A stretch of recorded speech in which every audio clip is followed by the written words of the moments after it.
Estos vamos a ver que son los desencadenantes de asma. Un poco el resumen, vamos a decir. Infecciones respiratorias virales, que es el más importante. Polvo de la habitación, ácaras, pólenes y pasto, caspa de animales, contaminantes intradomiciliarias, el ejercicio, productos químicos, aire frío y medicamentos. Quiero que me digan un medicamento que pueda producir un desencadenante de asma. Lo voy a poner en el examen entonces. ¿Pueden averiguar? Uno de los que utilizan bastante ustedes para la fiebre, el ibuprofeno. En niños alérgicos va a provocar tos, puede provocar crisis. Siguiente. Y acá están los cambios estructurales de los que habíamos hablado. Van a tomar en su examen de NAN, háganme caso, yo soy bruja, ya saben. Dice las promociones anteriores que yo pronostiqué el COVID. Era, ¿no saben? Era la promoción de mi hija, que ahora ya es pediatra, y les daba clases a su promoción. Y les decía, en el 2010 me parece, claro, en el 2010, es que los episodios de pandemia se producen cada 10 años. Les explicaba lo que era influenza. Y justo a los 10 años, un compañero de ella, oye, dile a tu mamá que es bruja. Realmente apareció el COVID, de verdad. Así es que bueno, ¿cuántos van a probar de acá? Les digo, no. Sí.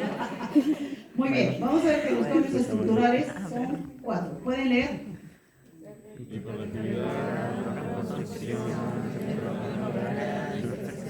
Doctor, ¿por qué está con máscara?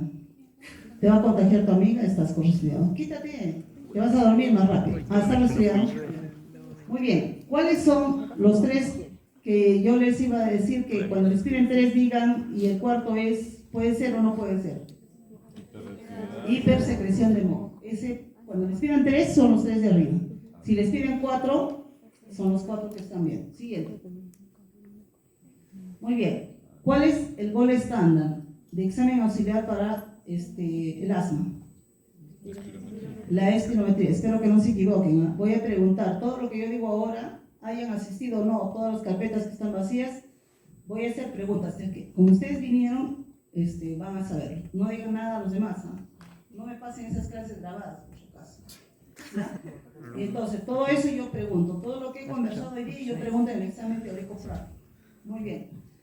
Pueden leer un poquito lo que es una espirometría, es una prueba de esfuerzo. Tenemos ya preestructurado de acuerdo a la talla del paciente. Entonces, generalmente va a tener una pancita que le decimos, ¿no? Es como un triángulo, lo que debe mirarse, y generalmente los asmáticos tienen como una pancita.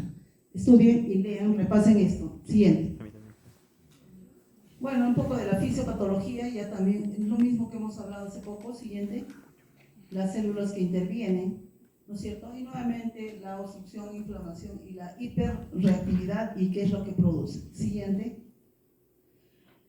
Cuando les decía la definición, decíamos es una enfermedad crónica, bronquial, crónica, inflamatoria, que es reversible, ¿verdad? ¿Sí? Con o sin tratamiento incluso. Pero el paciente que está con crisis frecuentes va a provocarse un edema del epitelio o de las células epiteliales, ¿no es cierto? Pero cuando ya está instalado el asma, tienes que usar un beta-2 y un corticoide inhalado en MDI o inhalatorio.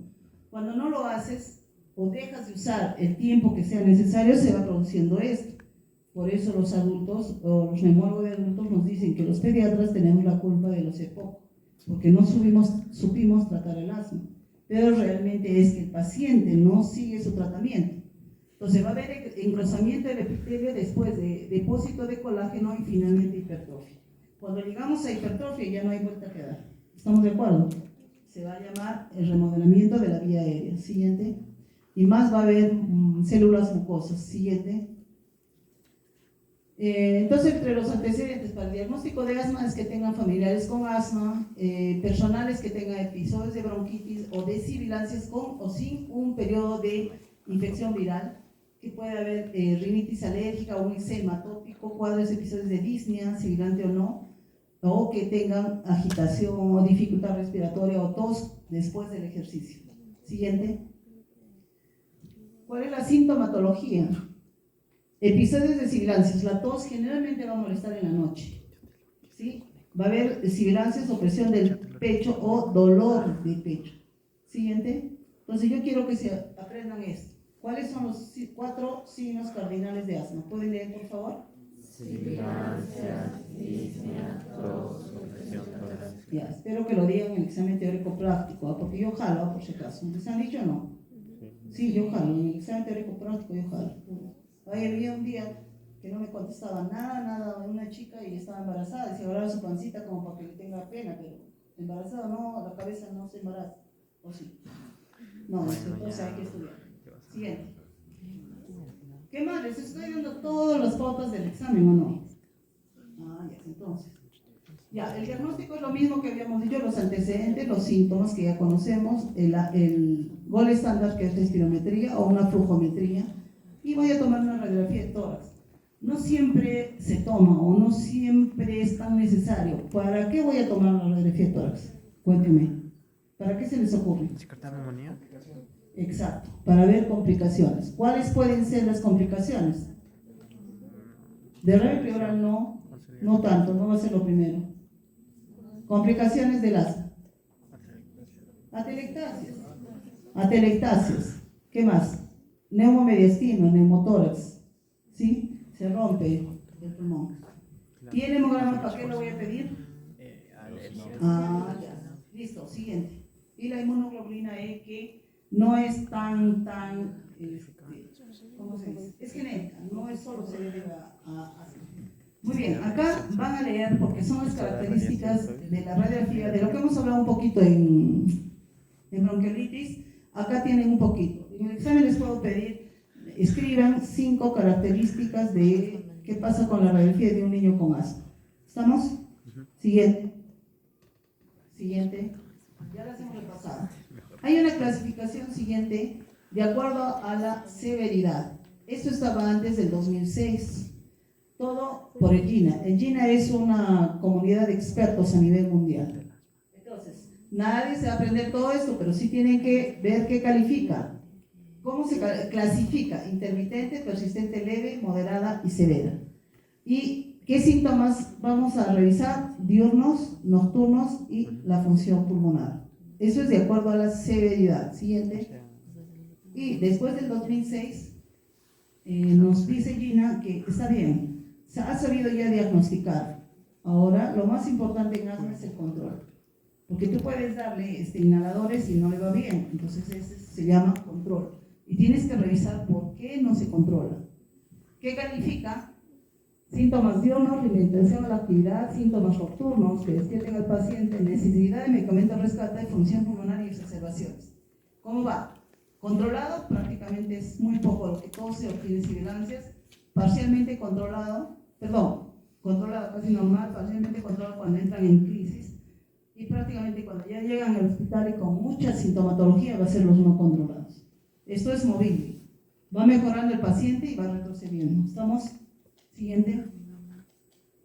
Y el diagnóstico diferencial de asma, que ustedes lo pueden revisar. Siguiente. Y el tratamiento. Siguiente. El tratamiento se va a basar en 4 pilares. Pregunta de examen. Educación, control ambiental, evaluación de la función pulmonar y tratamiento farmacológico. Cuando ustedes solo dan tratamiento farmacológico, ¿qué se llama? ¿Saben o no? Drogadictos no pueden, porque solo recetan drogas, ¿sí o no? El kit de un médico con tu vecino es eso. ¿Cómo impartes? O sea, por ejemplo, en diarrea, ¿qué le vas a decir? No fruta cruda, ¿no es cierto? Líquidos abundantes. Acá, por ejemplo, vamos a decir reposo.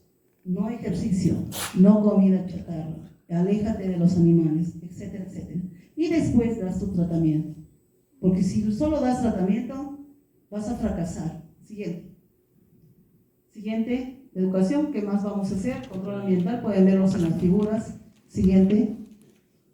Y los objetivos del tratamiento, me parece que podrían leerlo, porque es prevenir, ¿no es cierto?, los síntomas, mejorar o mantener una función pulmonar normal, mantener la actividad normal, que no falten a clases, disminuir las visitas a urgencias, ¿no es cierto?, proporcionar el tratamiento farmacológico y ver las expectativas del paciente, porque a veces hay que dar charla a la familia. Siguiente. Entonces ahí tiene el tratamiento farmacológico de broncodilatadores, beta-2 adrenérgicos, anticolinérgicos, metilxantinas, que no los estamos usando tanto, y los antiinflamatorios, los que más usamos son los corticoides tópicos. Siguiente. Un poco la relación de broncodilatadores, no tenemos la terbutaline, por ejemplo, y ahora van a ver en el tratamiento que estamos poniendo, antes se daba solamente en la primera etapa o el primer paso salbutamol. Pero se ha visto que hay debut de asma que llegan a la muerte. Entonces tú cuando te enfrentas a un debut de asma no vas a saber qué tanto este paciente te puede hacer complicaciones de llegar a la muerte, ¿no? Entonces ahora no se da solo salbutamol. Cuando tú diagnosticas asmas tienes que dar salbutamol y corticoide inhalado de bajas dosis. Siguiente. Y aquí tienen un poco el esquema que es de control y no control, que puede ir hacia arriba o hacia abajo. A ver la siguiente, creo que está mejor la siguiente. Ya, en el paso 1, miren, abajo está beta-2 o SABA, que es beta-2 de acción corta. Y ya ven, en el paso 1, considerar corticoides esteroides de dosis bajas. En la siguiente, tú puedes aumentar o ver la teofilina en dosis bajas. Pero el paso 3, que antes no se miraba así, es o subes el corticoide a dosis media o ya asocias el corticoide a productos de beta-2 de acción prolongada, los LAG. Siguiente. Y un poco igual esto, no está diferente, simplemente hay que ver que cuando uno va avanzando en la terapia prácticamente terminas con corticoide bioral, ¿no? Cuando son graves. Realmente acá en Arequipa no hemos llegado a tanto, siguiente, porque si ustedes analizan al paciente que no va bien es porque no lleva el tratamiento completo. ¿Qué hace la mamá la mayoría? Llevan el tratamiento con salbutamol, lo ven que está mejor y le quitan. Y yo le digo, señora, usted no tiene un estetoscopio para que vea que todavía adentro suena, que todavía tiene sibilancias, tiene flema, ¿ok?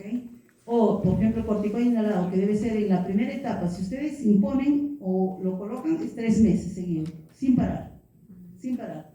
Pero ¿qué pasa? Muchas veces se aburre el niño, se aburre el paciente y lo dejan. Entonces, después empieza con otra vez con síntomas y le colocan una semana y lo cortan. Y ese es un tratamiento muy irregular. Esto les traje para dosis baja, media de los inhaladores. Siguiente. Lo leen, por favor. Es un algoritmo. Siguiente del cuadro clínico. También siguiente. Y ahora entramos a lo que es crisis asmática para terminar esta parte, que es siguiente. Lo definimos como un episodio agudo o subagudo de empeoramiento progresivo de dificultad respiratoria, con la presencia de tos, sibilancias o presión torácica y disminución del flujo expiratorio. Siguiente. Desencadenantes de crisis asmática. Como pueden ver, lo que les hablaba, el abandono de la medicación habitual. Errores en la administración, por ejemplo, no quitan la tapa de la... Colocan el hidrocarbón, pero no tapan, no destapan, perdón, no quitan la tapa del inhalador. Infecciones del árbol bronquial, los virus a la cabeza, exposición consciente de los alergénicos, fármacos que van a desencadenar, que ahí tienen aspirina y beta bloqueantes. Siguiente.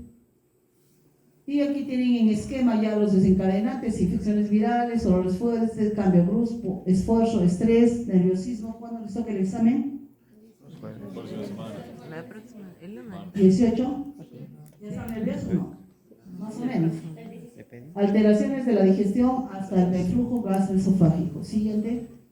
Vean que es diferente de los desencadenantes de asma, ¿sí? En la fisiopatología va a haber espasmos, caso componente inflamatorio al inicio y puede ser reversible. Siguiente. En etapas iniciales van a haber hipoxemia con hipocapnia. Y cuando vamos avanzando va a haber, por la hipoventilación aumenta el CO2. Siguiente. Y vamos a ir avanzando, puede haber hipoxemia, normocapnia y acidosis respiratoria. Y en etapas finales, la hipoxemia es severa y va a haber hipoventilación y por lo tanto hipercapnia y acidosis mixta.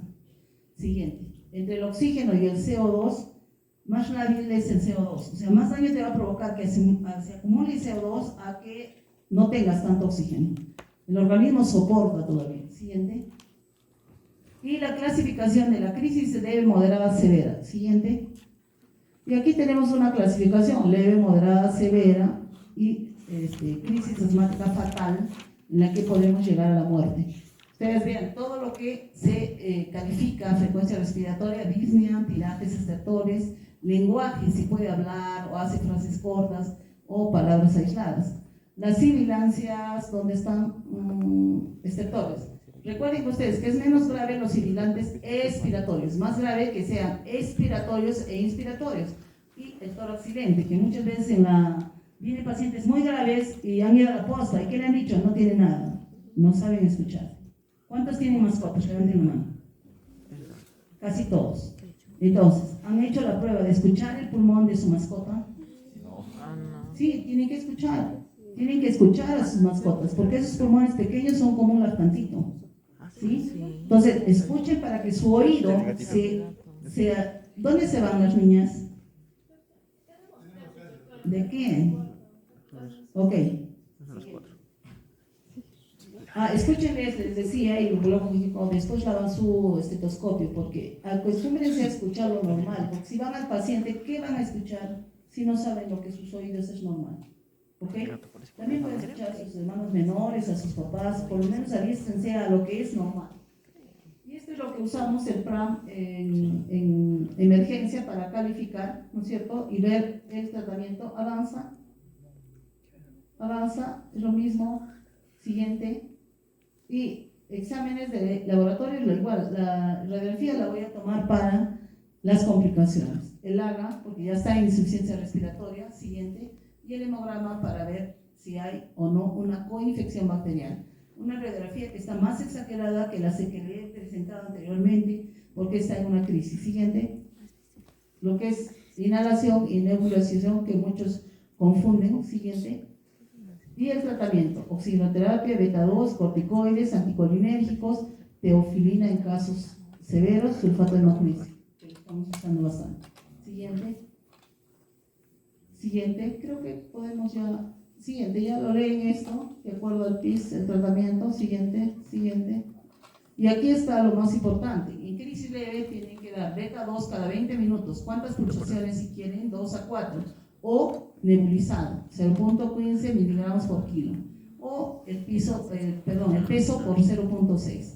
Crisis moderada, llevamos hasta 6 a 8 pulsaciones de salbutamol y está considerado el bromuro hipatropio, ¿no es cierto? También puedes hacer en terapia de crisis, inhalado o nebulizado. Y corticoides orales. Y en severa, de moderada a severa, lógicamente vamos a usar los corticoides sistémicos endovenosos. Siguiente. Pueden revisar. Siguiente. Listo, no voy a hacer caso clínico. Pasemos a tuberculosis para terminar. ¿Qué hora es, dijo? 4:17. Ya, ok. En 10 minutos termino.